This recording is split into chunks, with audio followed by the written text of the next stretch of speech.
Hello പറഞ്ഞോ. ആ വേണോ ഒരു മിനിറ്റ്.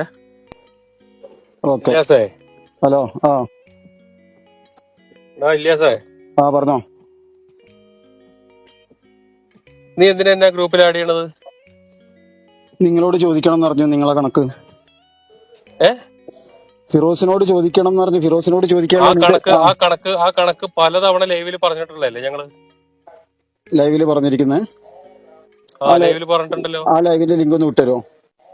ഏ ആ ലൈവിന്റെ ലിങ്ക് ഒന്ന് വിട്ടുതരോ? ആ സമയത്ത് ആ ലൈവിലുണ്ട്. നീ പോയി തപ്പിയാ മതി. നീ ചോദിക്കുമ്പോ വിട്ടുതരാൻ നിന്റെ വീട്ടിൽ നിന്ന് എടുത്തിട്ടാണ് ഞാൻ ഈ ലൈവ് ഞാനിപ്പോ എടുത്തത്. ഞാനിപ്പോ ഫോൺ ചോദിക്കുന്നത് എടുത്താൽ മര്യാദയ്ക്ക് സംസാരിക്കാൻ പഠിക്കട്ടെ. എന്നെ നീ ആഡ് ചെയ്താണ്ടല്ലോ ഇല്ലാസ്, എനിക്ക് എന്റെ സ്വഭാവം നീ അറിയും. അല്ല നീ നല്ലതല്ലേന്ന് കണക്കാക്കിയിട്ടാ ഞാൻ ഉണ്ടാതിരിക്കണത് കേട്ടാ. ഞാനിപ്പോ മര്യാദക്കല്ല സംസാരിച്ചേ ഫിറോസ് ഭായി. എന്ത് മര്യാദക്ക്? നിന്നെ 100 തവണ ഞാനത് ഇതായിട്ട് പോയില്ലേ? നീ വീണ്ടും ആഡ് ചെയ്യണം എന്തിനാ? എന്താ നിന്റെ ആവശ്യം? ആടെ ഇന്നറ ഉത്തരം കിട്ടണ്ടേ? ഞാൻ നിങ്ങളോട് ഉത്തരം കിട്ടാൻ ആദ്യമായിട്ടല്ലേ എന്ത് ചോദിക്കുന്നത്. മൈരണം? നിന്റെ വീട്ടിൽ നിന്നാണ് പൈസ തന്നിരിക്കണം മൈര? നീ ഉത്തരം കിട്ടാൻ അതല്ലല്ലോ, ഞാൻ ഇതൊരു ഫൗണ്ടേഷൻക്ക് അയച്ച കാശാണല്ലോ ഫിറോസ് ഭായി. ഫൗണ്ടേഷനിലേക്ക് അയച്ച അതിന്റെ കണക്ക് ഞങ്ങൾ നോക്കിക്കോളും. നീ നോക്കണ്ട. നീ ഇപ്പൊ ഫൗണ്ടേഷനിലുണ്ടോ? നീ ആരാ അത് ചോദിക്കാൻ? നീ ആരാ? ആരാ നോക്കല്? ഫൗണ്ടേഷനിൽ ആരാ നോക്കല്?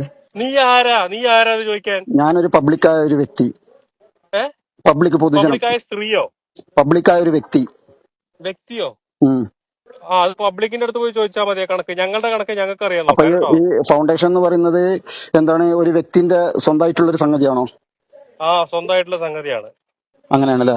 അപ്പൊ ഇനി അത് ചോദിക്കണ്ട. ഓക്കെ, മതി. ഓക്കെ, വിട്ടിട്ട് സ്ഥലം വിടാണ് കേട്ടാ. അടുത്തടുത്ത് വലിക്കുമ്പോ ഓക്കെ.